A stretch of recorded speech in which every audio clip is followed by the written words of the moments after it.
Madame, Monsieur, bonsoir et merci d'être au rendez-vous de votre émission Sur la brèche.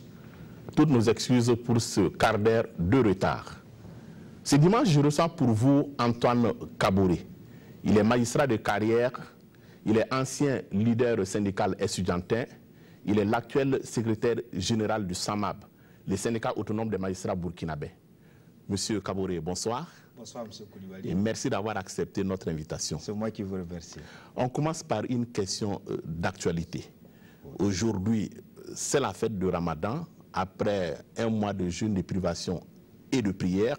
Et j'en profite pour souhaiter une bonne fête de Ramadan à tous les fidèles musulmans du Burkina et d'ailleurs. Mais le sujet qui nous intéresse, c'est cette rupture de jeûne intervenue ce jeudi au palais de Kossiam. Une célébration ou disons une cérémonie œcuménique qui avait la participation du chef de l'État et des leaders religieux de différentes confessions religieuses au Burkina. Comment est-ce que vous avez reçu cette information? Alors, je crois que c'est la matérialisation, je dirais, du dialogue des religions que nous avons au Burkina. Cette cohésion sociale qui fait que dans toutes les familles, quelles que soient nos positions, nos convictions religieuses, nous partageons en réalité les joies, mais aussi les peines que nos frères peuvent avoir. Et je crois que le Burkina est cité un exemple. Et souvenez-vous déjà qu'au mois de novembre 2016, le président du Faso avait été reçu, n'est-ce pas, au Vatican par le pape.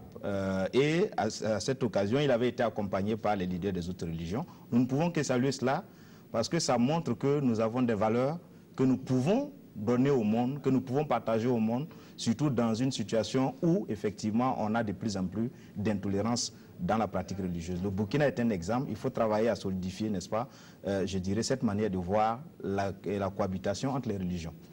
Justement, ce modèle burkinabé de coexistence pacifique et de dialogue interreligieux, est-ce que vous estimez que c'est un rempart suffisant contre les extrémismes et contre le terrorisme notamment? C'est un rempart, mais un rempart qu'il faut travailler à consolider. Parce que si vous regardez un peu, il y a plusieurs rapports au niveau international, notamment je vais citer le dernier qui a été émis par International Crisis Group, qui montre effectivement que cette cohésion que nous avons entre les religions au Burkina peut être mise à mal par certaines formes, n'est-ce pas, de pratiques religieuses, d'extrémisme qui commencent, n'est-ce pas, à voir le jour.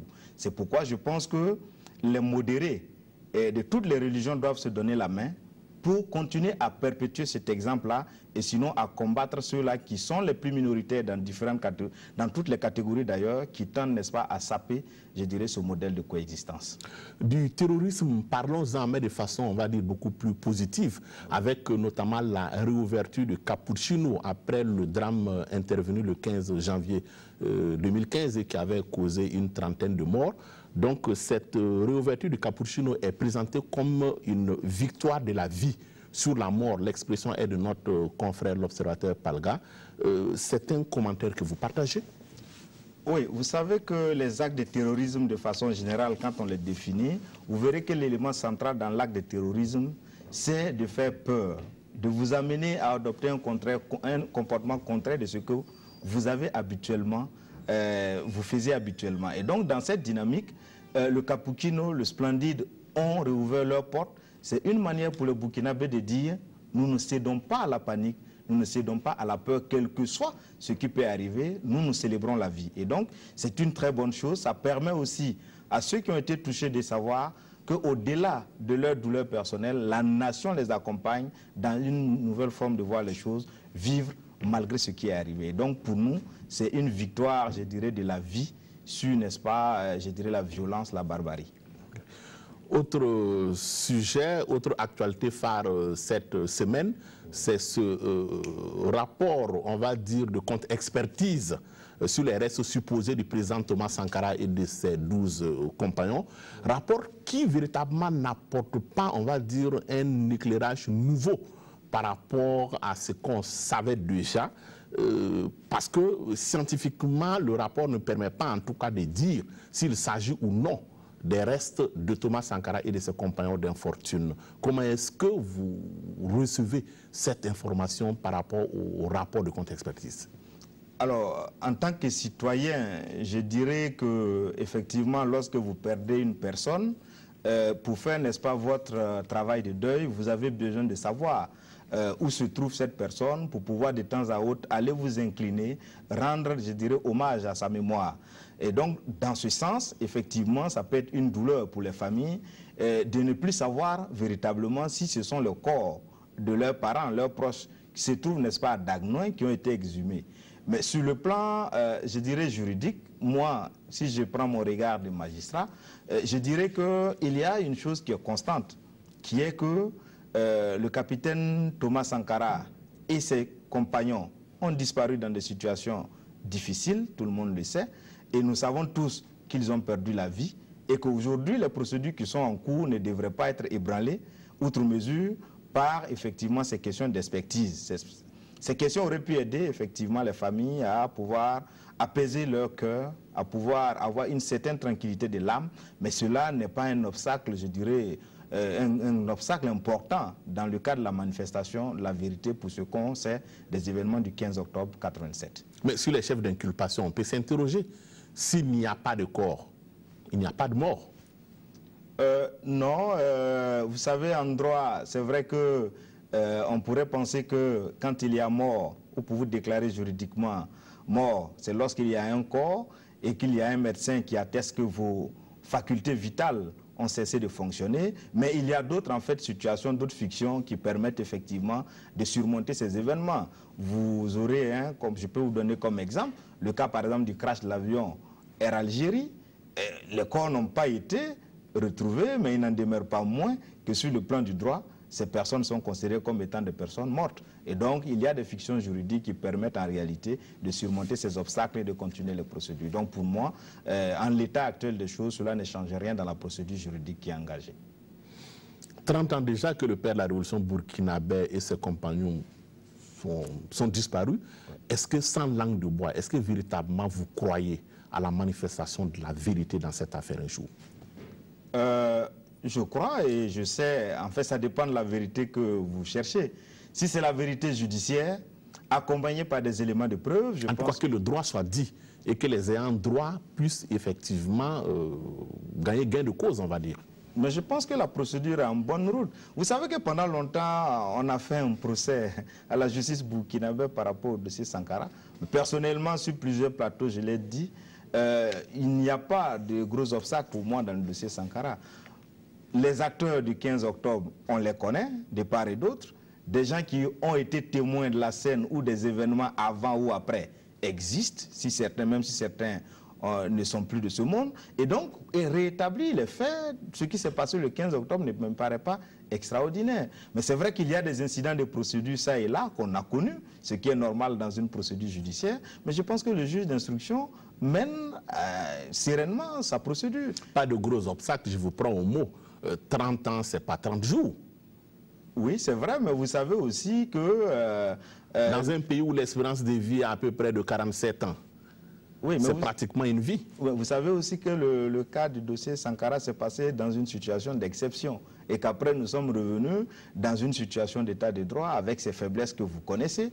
Nous sommes toujours là, mais l'important pour moi, aujourd'hui, c'est vrai que ça a mis du temps, mais l'important pour moi, c'est qu'on est résolument engagé sur la voie judiciaire et que je reste convaincu que la vérité va se dire, la vérité judiciaire va se dire selon les éléments de preuve que la justice aura eu à rassembler. Maintenant, comme vous le parlez, les questions de, par exemple, ADN et autres, tout ça, bon, il y a des limites objectives, mais cela n'empêche en rien qu'on puisse dire qu'est-ce qui s'est passé le 15 octobre, comment est-ce que les intéressés ont été assassinés et qui sont ceux-là qui en sont les auteurs. Je pense que pour ces éléments, la justice burkinabé peut le faire et elle est sur la bonne voie pour le faire.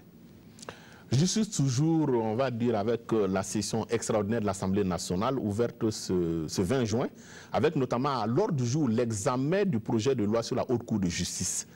Est-ce que vous direz que cette fois-ci, le chemin emprunté est bon?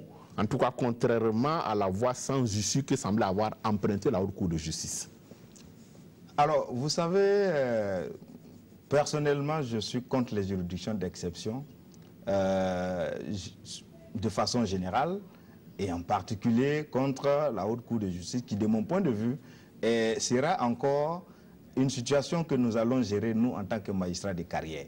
Parce que quel que soit le lieu où la justice est rendue, on dit c'est la justice. Et quand on dit c'est la justice, c'est les juridictions ordinaires que le citoyen lambda voit. Alors que forcément, vous n'avez pas la maîtrise souvent du courant des choses telles qu'on peut la voir dans les juridictions ordinaires. La Haute Cour de justice, c'est une juridiction d'exception avec des règles particulières.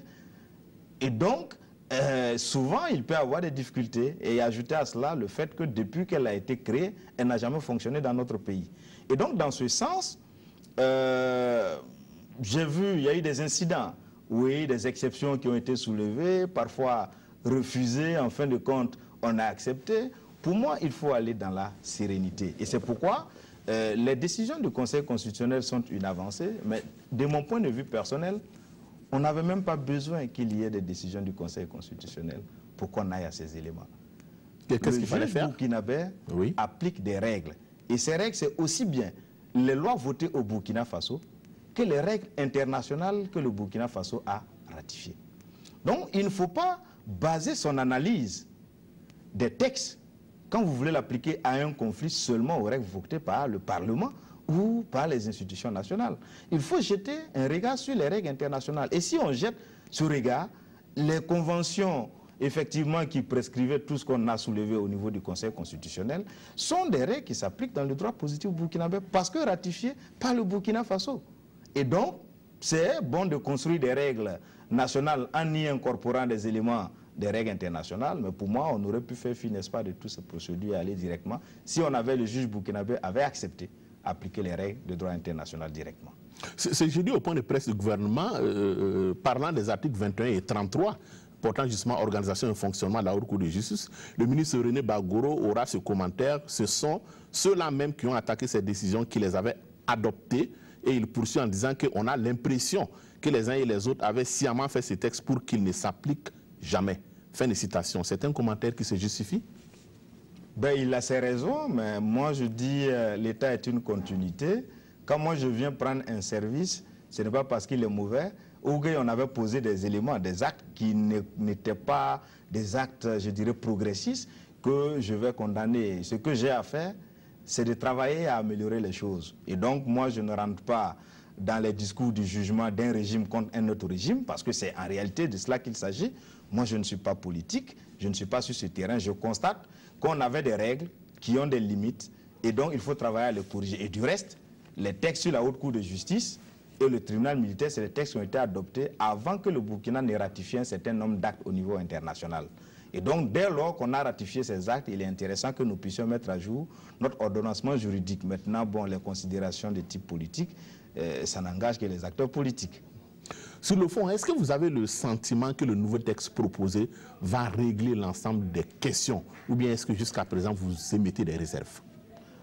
Alors, j'ai eu l'impression qu'on s'est juste rapidement contenté de répondre aux préoccupations posées par les acteurs que le Conseil constitutionnel a plus ou moins eu à analyser.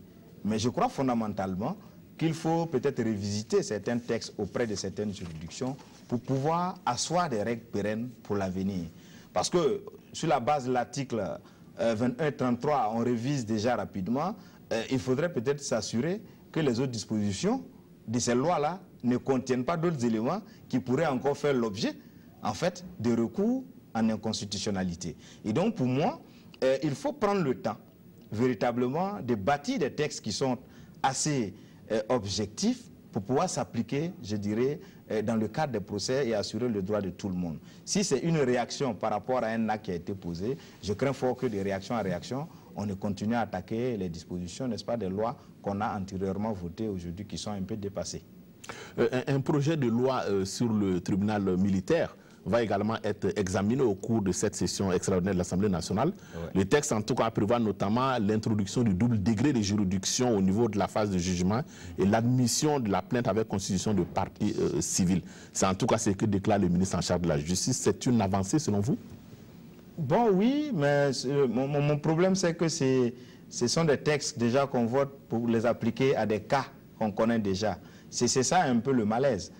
vous et moi, nous ne souhaiterions pas, même si c'est dans le cas de nos droits, nous ne souhaiterions pas que si nous avons une affaire devant une juridiction, qu'on essaie de régler les choses parce qu'on veut nous les appliquer. C'est pourquoi nous estimons, et les syndicats des magistrats l'ont estimé, dans le processus en cours, que les juridictions d'exception telles que le tribunal militaire et la haute cour de justice doivent être supprimées.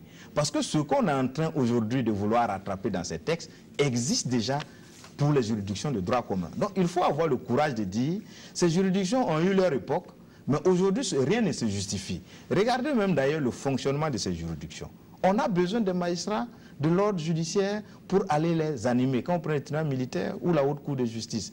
Mais il ne peut pas avoir dans un pays deux types de juridictions, où on estime que tout le monde peut répondre devant une juridiction, des juridictions classiques, et on met en fait les mécanismes pour que les droits soient respectés, ou si on ne le veut pas, ce qu'on est en train de faire à côté, ce serait des exceptions et ça serait des violations des règles. Parce qu'au niveau international, vous ne verrez nulle part où on vous dit devant les juridictions d'exception, voilà les règles qu'il faut appliquer, devant les juridictions ordinaires, voilà ce qu'il faut faire.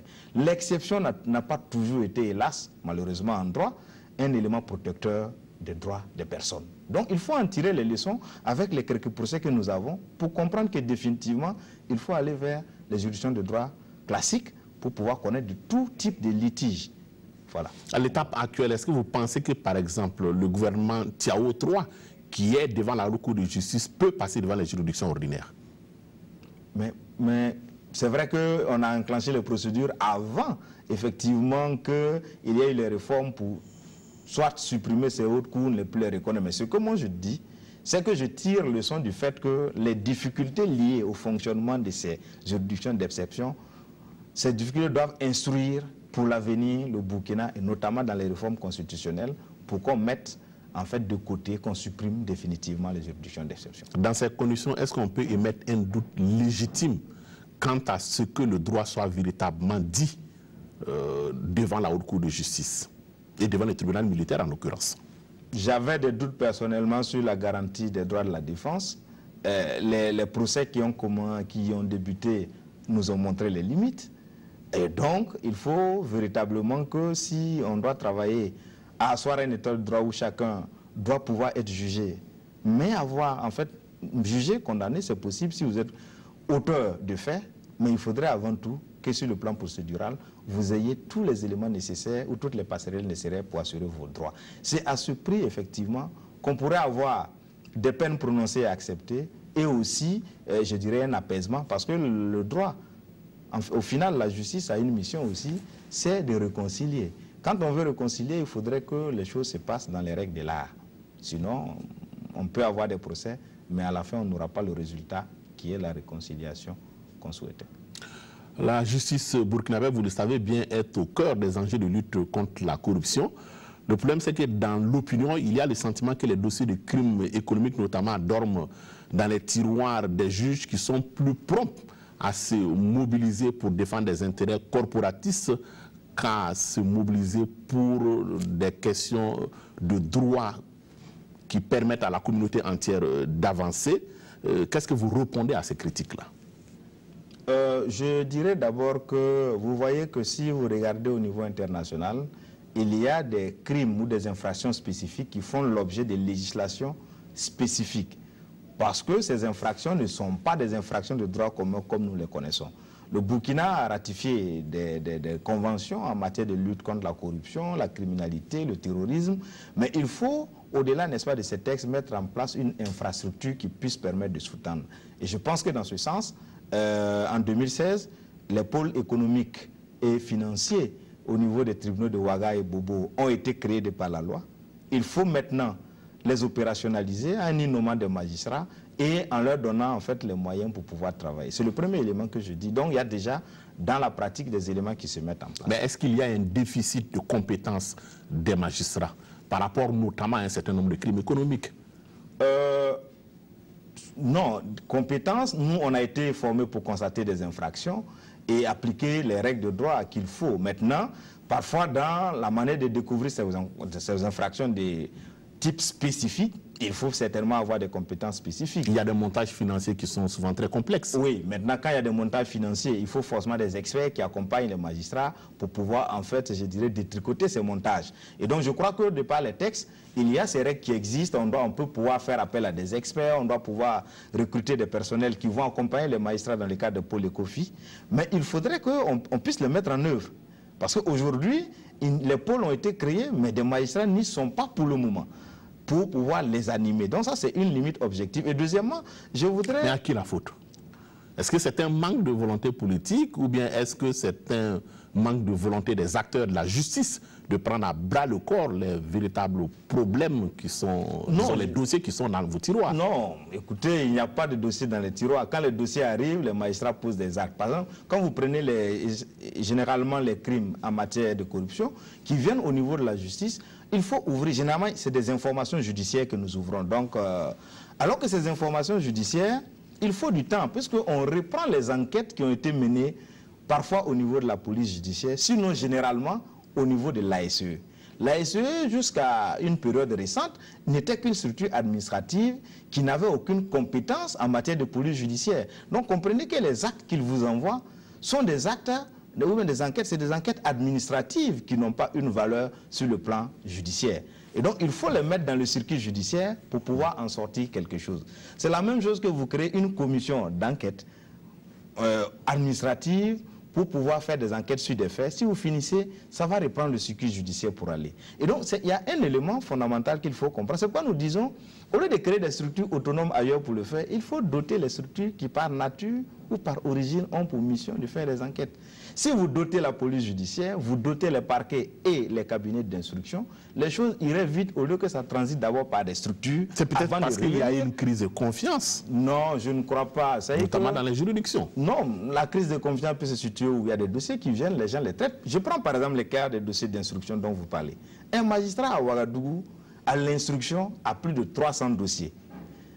À supposer même qu'il veuille travailler un seul jour dans l'année sur un seul dossier, vous voyez qu'on est déjà à 300 jours, alors qu'on n'a pas 300 jours ouvrables.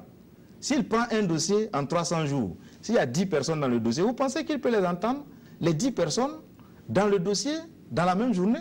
C'est impossible. Il faut qu'on puisse aller vers des mécanismes novateurs. Nos juridictions sont saturées. Le tribunal de Ouaga a été créé au moment où on avait peut-être à peine 500 000 habitants au Bouquet, à Ouagadougou. Maintenant, on a pratiquement 3 millions de personnes. Les locaux sont restés les mêmes. Les gens n'ont pas de lieu. Forcément, la charge de travail et l'efficacité et la sécurité que vous voulez ne peut pas répondre. Et donc, il faudrait qu'on regarde. Pour moi, à Ouaga, on devait être à 2 ou 3 TGI. C'est ça aussi qu'il faut adopter pour montrer la volonté. On a créé le tribunal Ouaga 2. Mais même une seule brique n'a pas été posée. Depuis maintenant plus de 2 à 3 ans. Donc vous constatez qu'on s'attend à quelque chose, mais en même temps, on ne met pas les moyens. Quand on a voulu que la RTB soit partout, on a créé des RTB un peu partout dans les régions. On leur a donné des moyens.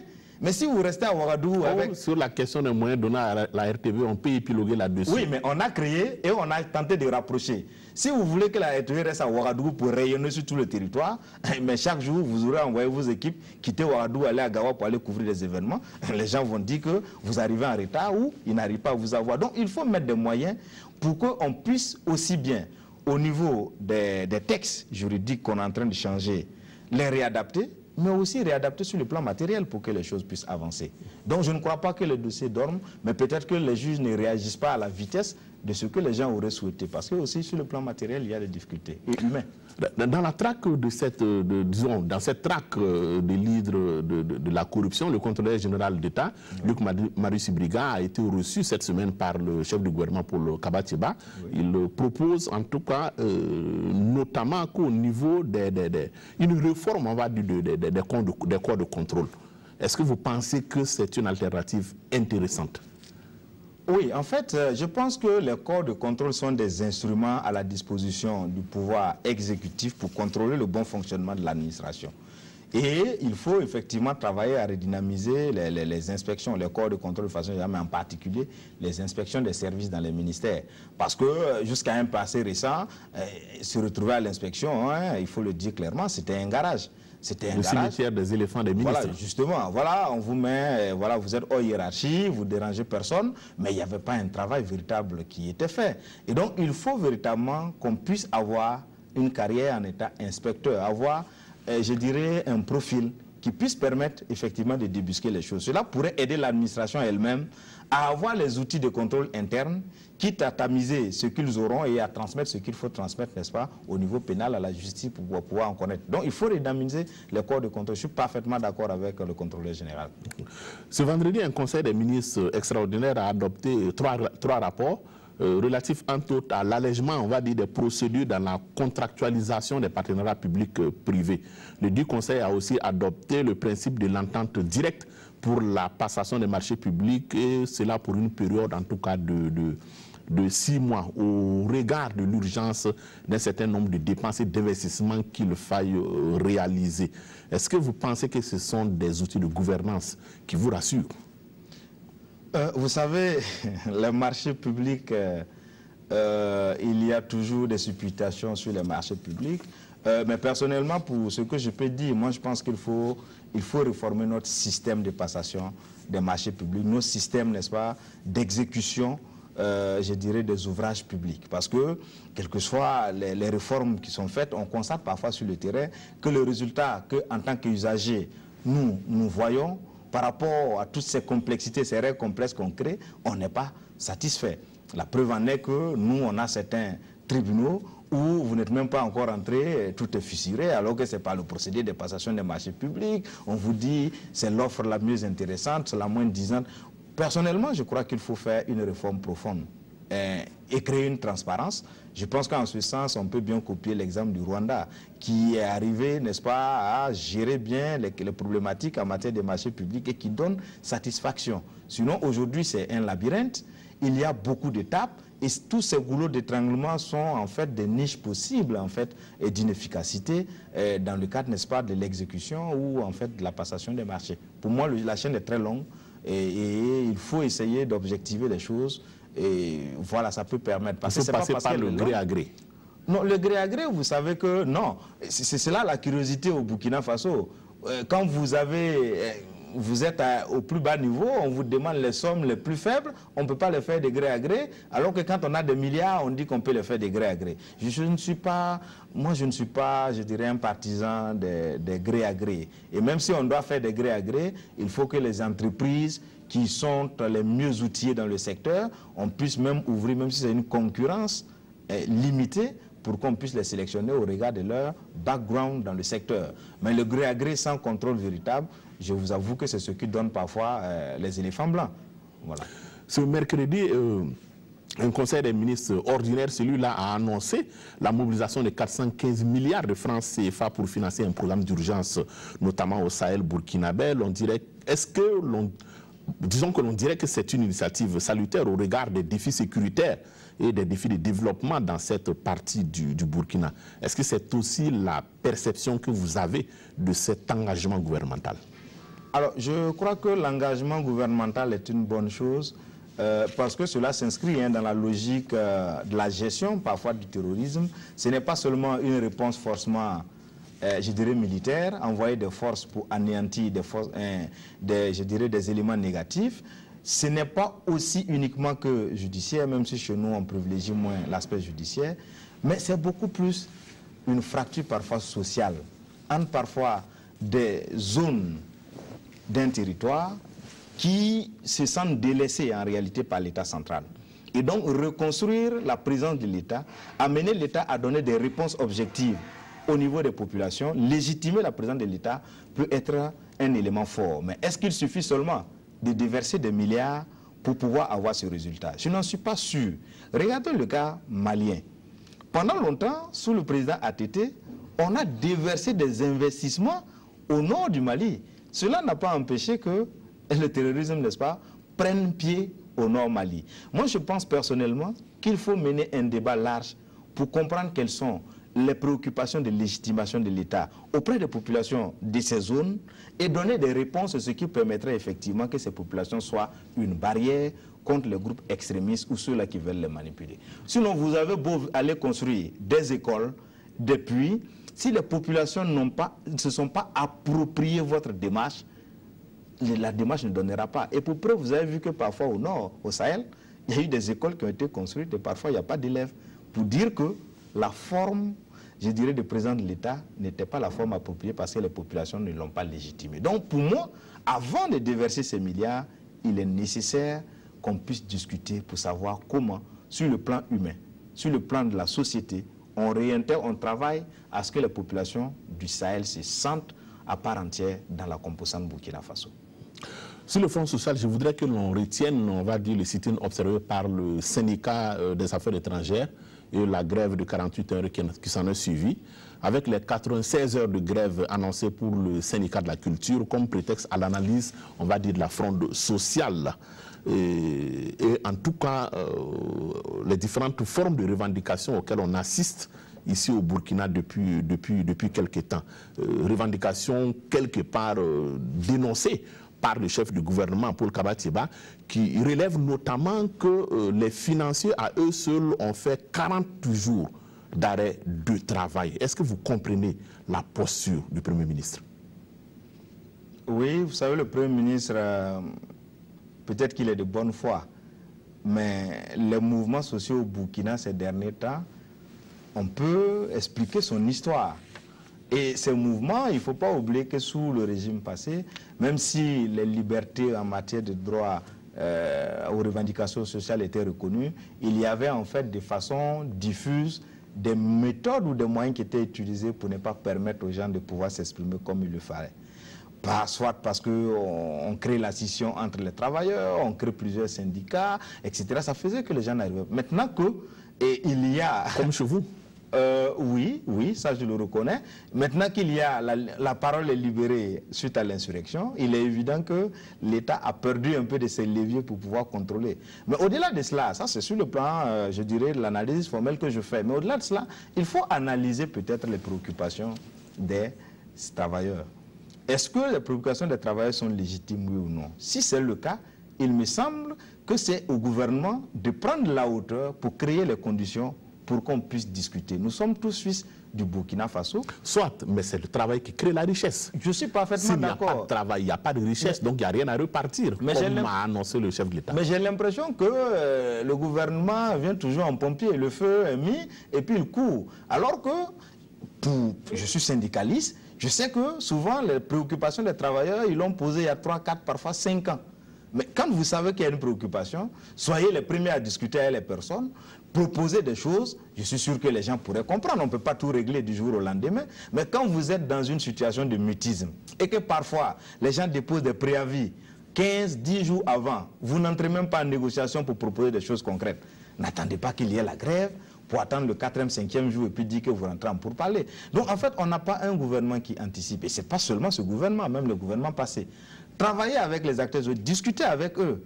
Parce que le dialogue syndicat-gouvernement, ça ne doit pas être une foire où on vient en 3 semaines, on discute de tout et de rien. Il faut aller au-delà de ça parce qu'aujourd'hui au Burkina, on a besoin de se discuter, et de se comprendre. Malheureusement, les acteurs sociaux que nous sommes, nous pensons que le gouvernement ne discute pas. Je prends par exemple chez nous la question de la sécurité. Il y a longtemps que nous posons cette question. En novembre 2010, quand nous avons rencontré le président, la rencontre annuelle entre le Conseil supérieur de la magistrature et le président du Faso, nous avons soulevé le problème. On nous a dit, il n'y a pas de sécurité, il n'y a pas de moyens, on ne peut pas mettre tant de policiers ici, tant de quoi. La conséquence, c'est que quand sur le terrain, on voit qu'on attaque des palais à Diapaga, à Kupela, à Ouagadougou et à Manga, vous n'allez pas demander aux acteurs sociaux de s'asseoir et de regarder. C'est à vous, gouvernement, lorsqu'on vous pose dans un cadre serein les préoccupations, d'en prendre toute la mesure. Si vous ne prenez pas toute la mesure, vous serez surpris et vous donnerez l'impression que c'est les acteurs sociaux qui font de la surenchère. J'ai l'impression que c'est en fait de l'autre côté qu'on manque d'anticipation. Hors de chez nous, je souhaite que l'on commence par le Mali voisin où une attaque terroriste le week-end dernier a fait 5 morts, une personne disparue. Donc l'urgence de toute évidence est à la mise en place du G5 Sahel. Une résolution du Conseil de sécurité a été votée dans ce sens. Mais le problème, on a comme le sentiment que c'est une résolution à la Ponce Pilate, puisque les Nations Unies laissent la charge, en tout cas aux différents pays du G5 Sahel, de trouver les ressources financières nécessaires pour l'opérationnalisation de cette force. Qu'est-ce que vous pensez un peu de cette posture de la communauté internationale? Moi, je pense que c'est une réponse de responsabilisation qu'on donne à nos États. Nous sommes, au niveau de la CEDEAO, au niveau de l'Union africaine, des pays sont confrontés à des problématiques de terrorisme depuis plus de 4-5 ans. C'est vrai que les États occidentaux nous appuient du mieux qu'ils peuvent pour que nous puissions lutter. Mais qu'est-ce que nous faisons en retour pour avoir des réponses personnelles, des réponses qui sont pérennes? Moi, je n'en vois pas. Je n'en vois pas parce que je pense que si nous conjuguons nos efforts, nous pouvons, je dirais, mettre de côté ou bien accepter l'aide, mais à un certain moment prendre le relais. Est-ce que 5 de nos États, prenons le G5 Sahel, nous ne pouvons pas fédérer nos forces pour avoir des drones, pour avoir des équipes opérationnelles pour le faire? Nos armées sont là pourquoi? Je suis convaincu que le Burkina n'ira plus faire la guerre au Mali, ou on n'ira pas attaquer le Niger. Mais revoyons en fait la problématique, ou je dirais la philosophie de nos armées. On avait des armées pour protéger nos frontières contre les États voisins. Je pense que ces problématiques sont déplacées. Vous semblez occulter quand même nos réalités économiques. Oui, mais nos armées sont équipées. 153 500 francs CFA par Burkinabé par an, c'est pas avec ça qu'on va acheter un drone. Non, mais peut-être que si nous nous mettons à 5, nous pouvons payer 1 ou 2 drones qui peuvent balayer toute la zone du Sahel. Est-ce que ce n'est pas une réalité qu'on peut expérimenter? Quand vous regardez en Europe, aujourd'hui en Europe, c'est vrai qu'il y a des armées qui se dégagent, mais ils ont un système européen de sécurité. Donc il faudrait qu'on arrête de croire que le Burkina peut acheter des drones ou le Mali peut acheter des drones. Mais je pense que les 5 pays du G5 Sahel peuvent acheter 1, 2 ou 3 drones. C'est ma conviction. Et qu'au lieu de recruter des soldats pour être peut-être dans nos casernes, il faudrait repenser autrement notre manière de construire notre système de sécurité ou notre système de défense. Ce n'est plus une défense entre des États, mais c'est une défense contre aujourd'hui des ennemis qui sont de tout autre ordre. Donc pour moi, il faut repenser cette philosophie. Et donc l'Amérique a raison de dire j'ai plus de moyens, l'Europe aussi dira j'ai pas de moyens. Et je me pose la question de façon fondamentale. Ces armées sont là, mais malgré tout nous sommes attaqués. Donc c'est à nous de revoir comment il faut restructurer nos armées et notre vision de notre défense pour pouvoir atteindre de bons objectifs. En Centrafrique, les médiations se suivent et se ressemblent. Ce lundi, un énième cessez-le-feu a été obtenu grâce notamment à la communauté Santé Gidio. Malheureusement, dès le mardi, il y a eu des dizaines de morts, des dizaines de personnes qui ont été tuées dans des affrontements. Est-ce que vous direz qu'il faut désespérer de l'avenir de la paix en Centrafrique? Oui, c'est, je dirais, la réponse la plus facile. La plus facile, mais je sais qu'on a des compatriotes burkinabés qui sont en Centrafrique dans le cadre des Nations Unies, qui aident à construire la paix. Mais moi, je prendrais autrement la chose. C'est pour dire, moi, je pense que quand on voit ce genre de situation où l'État a disparu, ça doit nous interroger, nous autres, qui avons encore des États un peu sur pied, même si ces États ont des difficultés, pour dire qu'il faut faire tout pour ne pas que l'État s'écroule. Et pour ne pas que l'État s'écroule, il faut construire des règles pérennes, des instruments qui permettent en réalité de protéger tout le monde. En Centrafrique, oui, depuis plus de 20-30 ans, on a des passerelles de présidence qui s'interrompent. C'est vraiment un problème général et difficile. La difficulté de la construction de l'État en Afrique, qui est beaucoup plus catastrophique dans certains pays comme en Centrafrique. Il faut avoir de l'espoir. Moi, je ne dirais pas désespérer, ça veut dire que bon, il faut les laisser à leur sort, mais la situation est plus difficile, je le pense. On termine par une question hors du continent, notamment en France plus précisément, où la République en marche a largement remporté les législatives. Le X, c'est que le gouvernement du Premier ministre Édouard Philippe est déjà obligé de se séparer, notamment de François Bayrou, de Sylvie Goulard, qui sont des alliés modernes de son gouvernement, ainsi que de Richard Ferrand, tous démissionnaires pour des soupçons d'affaires. Interrogation de Marianne, qui est un journal de gauche. Le journal se demande si la promesse éthique du macronisme n'est pas une escroquerie politique. Quel commentaire vous avez de cette façon de voir les choses. Mais je pense qu'il faut saluer déjà le fait que des personnes plus ou moins impliquées ou soupçonnées d'être impliquées dans des faits décident de rendre le tablier. C'est ce que nous souhaitons sous nos tropiques. Parce qu'en réalité, cela permet aux institutions chargées des enquêtes de pouvoir évoluer. Prenons l'exemple ici au Burkina. Si vous êtes ministre, que vous êtes impliqué dans une affaire, il y a des procédures pour pouvoir vous entendre, vous auditionner. Finalement, si vous êtes toujours à votre poste, les mécanismes sont paralysés. Et donc, quand on est dans une société où au moins il y a une espèce, je ne dis pas que les politiques françaises sont plus vertueux que les nôtres, mais il y a des mécanismes de contrôle qui font que vous ne pouvez pas, lorsque vous êtes soupçonné, rester, parce que les pressions sont très fortes. C'est à cela que nous voulons que nous puissions arriver au Burkina Faso. Que lorsque vous êtes soupçonné d'un petit point, que vous puissiez effectivement rendre le tablier pour aller vous blanchir et revenir tranquillement. Et cela me permet de dire qu'en France, Macron a reçu une révolution de la classe politique. Au Burkina Faso, on l'a eu en 1983 sous la révolution, même si ce n'était pas de façon démocratique. Je pense que nous sommes en train d'aller aussi vers cette dynamique. Il y a une jeunesse qui a fait son insurrection, qui a les moyens de pouvoir assurer la destinée du Burkina. Il faudrait qu'on leur donne la parole, qu'on leur donne la possibilité d'exprimer leur potentiel pour que le Burkina avance. Voilà ce que je pourrais dire. Merci beaucoup, M. Kaboré. C'est moi qui vous remercie. On s'arrête là pour ce dimanche. Merci. Madame, Monsieur, c'est la fin de votre émission. Je vous retrouve dimanche prochain à partir de 18h45 en direct sur la RTB avec un autre invité sur la brèche. Bonsoir.